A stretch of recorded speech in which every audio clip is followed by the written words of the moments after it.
On October 1st, 331 BCE, one of the greatest battles in ancient history took place, the Battle of Gaugamela. This was the moment when Alexander the Great faced off against the mighty Persian Empire and its king, Darius III. Spoiler alert, things didn't go so well for Persia. By 331 BCE, Alexander had already defeated Darius once and taken much of Persia's territory. But the Persian king wasn't ready to give up. He gathered an enormous army, possibly up to 250,000 soldiers, and waited for Alexander on the flat plains of Gaugamela, where he planned to use his superior numbers and chariots to crush the Macedonians. On the other side, Alexander had about 47,000 troops, a fraction of Darius's force. But here's where things get interesting. Alexander's army was smaller, but it was highly trained and battle-hardened. He positioned his phalanx at the center and kept his elite companion cavalry ready for a decisive strike.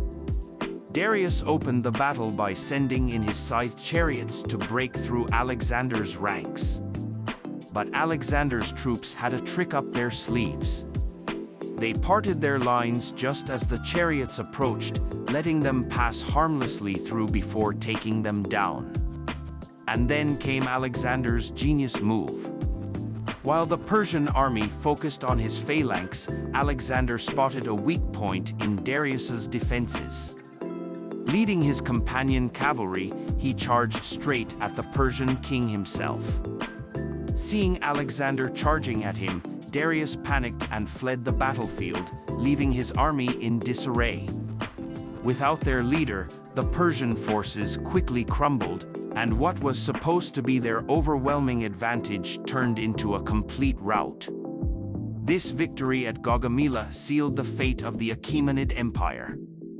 Darius would eventually be betrayed and killed, and Alexander marched into Babylon, Susa, and even Persepolis, claiming the Persian Empire for himself.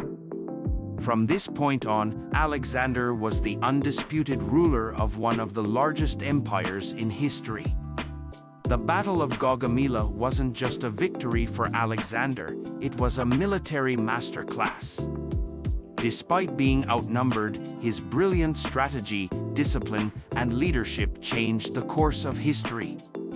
It was the beginning of the Hellenistic era, where Greek culture spread across the known world.